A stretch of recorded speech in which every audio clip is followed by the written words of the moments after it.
یہ کویسچن پچھلے پروگرام میں آخر میں آیا تھا لیکن ٹائم کم تھا. شامل کرتے ہیں کہ یہ کہتے ہیں کہ بعض لوگ بائی پاس کے دوران یعنی دل کے آپریشن کے دوران ڈیڈ ڈکلیئر کر دیے جاتے ہیں کہ مر گئے، لیکن پھر اچانک وہ زندگی کی طرف لوٹ آتے ہیں.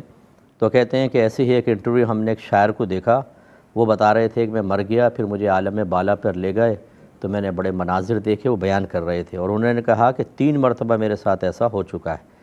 اس ویڈیو کے کمنٹس میں بھی لوگ پھر شروع ہو گئے کہ جی ہماری دادی جان، ہماری نانی جان کے ساتھ ایسی ہوا تھا کہ مر گئی تھی، پھر اوپر لے گئے، انہوں نے مناظر دیکھے اور آ کر بتائے.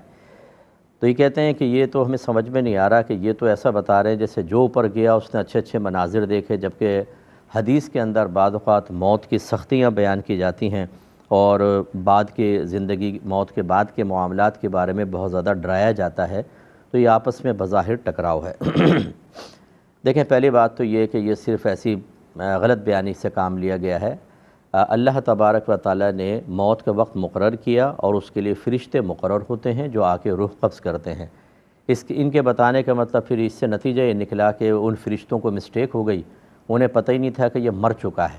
حالانکہ یعنی ان کو ایسا تھا کہ یہ مر چکا ہے، جبکہ یہ زندہ تھے اور اس کو مردہ گمان کر کے اوپر لے گئے. حضرت نے جا کے مناظر بھی دیکھے اور واپس آ گئے اور پھر اچانک زندہ ہو گئے. تو پھر فرشتوں کو اپنی غلطی کا احساس ہوا ہوگا. فرشتے کبھی بھی اللہ کی مرضی کے بغیر کچھ نہیں کرتے ہیں.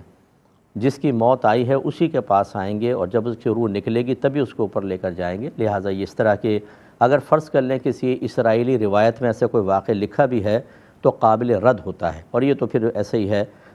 لہٰذا ان کا کوئی اعتبار نہیں. باقی لوگ تو آپ کو پتہ ہے کہ پھر بھیڑ چال ہوتی ہے، اپنے نمبر بنانے کے چکر میں کیسے اسی قسم کے جھوٹ لکھتے ہیں.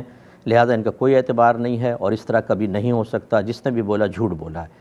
باقی یہ کہ احادیث کے اندر موت کی سختی کا بیان ہے، بالکل ہے، اور نرمی کا بیان بھی ہے. آپ نے صرف سختی کا سن لیا ہوگا، ورنہ رحمت کونین صلی اللہ علیہ وسلم ارشاد فرماتے ہیں کہ مومن کی روح ایسے نکالی جاتی ہے جیسے آٹے میں سے بال نکال لیا جاتا ہے. کتنی آہستگی سے نکالتا ہے اور کوئی تکلیف بھی نہیں ہوتی، کوئی پریشانی بھی نہیں ہوتی. تو اس کا مطلب ہے کہ موت کے سلسلے میں احوال مختلف ہیں.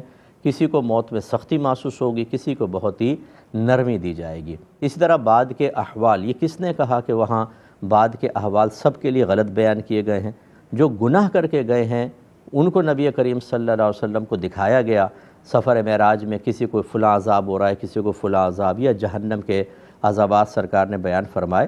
باقی بہت سوں کے لیے نعمتوں کا بیان بھی ہے. اسی لیے رحمت کونین صلی اللہ علیہ وسلم کا فرمان ذیشان ہے کہ قبر یا تو جنت کے باغوں میں سے ایک باغ ہے یا دوزخ کے گڑھوں میں سے ایک گڑھا ہے. امید ہے کہ آپ بات سمجھ کے ہوں گے.